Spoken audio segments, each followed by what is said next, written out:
Fala pessoal, bem-vindos a mais um vídeo aqui no canal da Sport Science e hoje a gente vai falar um pouco sobre a inibição muscular do quadríceps, que é o que mais acontece no pós-operatório do LCA. Você aí pode ver bem, né, se fez cirurgia do LCA, que um dia o seu quadríceps está 100%, no outro ele está completamente desativado, e a gente vai falar mais um pouco sobre isso nesse vídeo.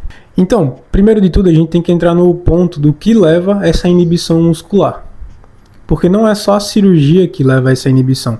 Isso acontece desde a lesão. Porque um dos pontos que leva à inibição é a lassidão articular. Entenda por lassidão como o seu joelho sair do lugar.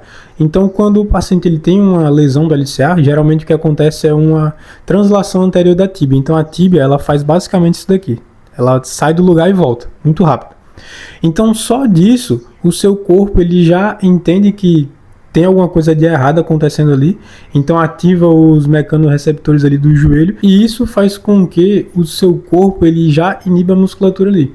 Então a musculatura vai ficar inibida por causa desse movimento da tíbia sair do lugar, que é um dos pontos ali que ativa a inibição. Então a inibição ela acontece antes da cirurgia, então quando você tem a lesão ela já ocorre ali e já fica num certo grau de inibição do quadríceps. Por isso que é importante o paciente, ele, depois que estabilizou ali a lesão e tudo, ele iniciar o pré-operatório. Fazer academia junto com a fisioterapia, para que ele recupere aquela força muscular e treine alguns movimentos específicos que a gente vai fazer no pós-operatório. Então, um outro ponto também que leva à inibição muscular é a inflamação. A inflamação, ela sensibiliza as terminações nervosas livres da articulação. Ela diminui o limiar de ativação dessas fibras. É como se, assim, em outras palavras, o corpo entendesse que a inflamação ela é algo ruim que está acontecendo no seu joelho.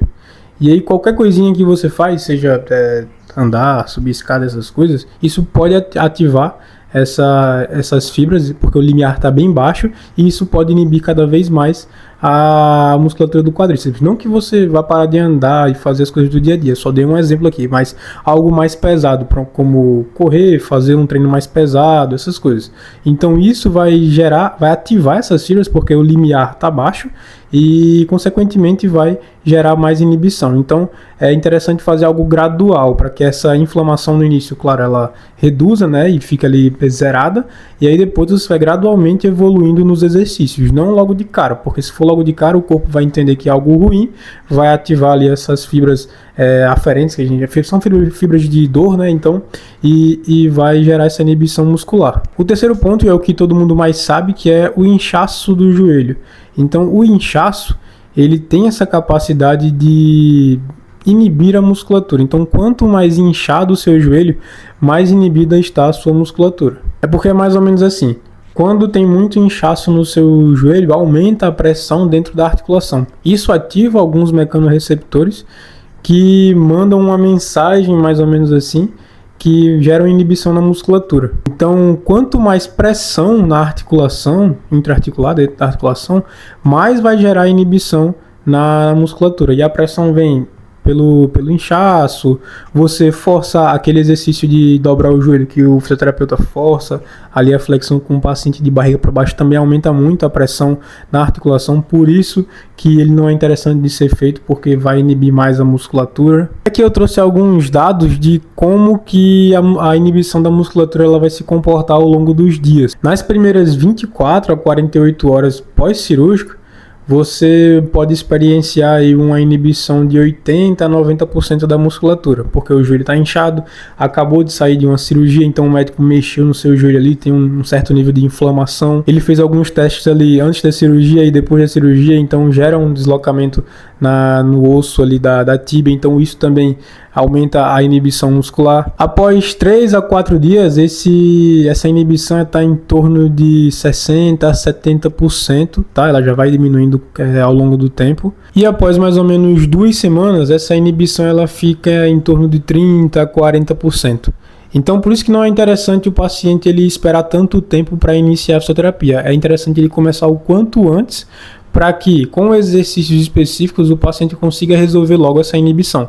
E tem casos aí que a inibição dura por bastante tempo. Nesse artigo, que foi o artigo que eu baseei aqui esse vídeo, ele traz alguns casos de que duraram 4 anos após cirurgia. Isso porque o paciente provavelmente não fez algo específico ali, não fez algo voltado, ou então largou muito cedo a fisioterapia e não conseguiu nunca mais, dentro desses 4 anos, né, ativar a musculatura novamente. Então, só para vocês entenderem que é interessante o paciente iniciar o quanto antes a fisioterapia, para que na fisioterapia ele ganhe extensão o quanto antes, para ativar 100% da musculatura o quanto antes também. E resolver logo essa questão da inibição muscular. Então, pessoal, é basicamente isso o vídeo. E recapitulando aqui, os fatores que levam à inibição muscular são o inchaço, a lassidão do joelho, que é a tíbia sair. Então, quanto mais lassidão no joelho, mais inibição da musculatura vai ter, e a inflamação. Então, esses são alguns fatores aí que levam à inibição da musculatura. E esse foi basicamente o vídeo. Comente aqui embaixo alguma coisa que você achou interessante, envie esse vídeo para alguém que fez cirurgia, que vai fazer cirurgia, ou se você mesmo fez a cirurgia, deixa um like aqui no vídeo. E é basicamente isso. Até a próxima. Valeu!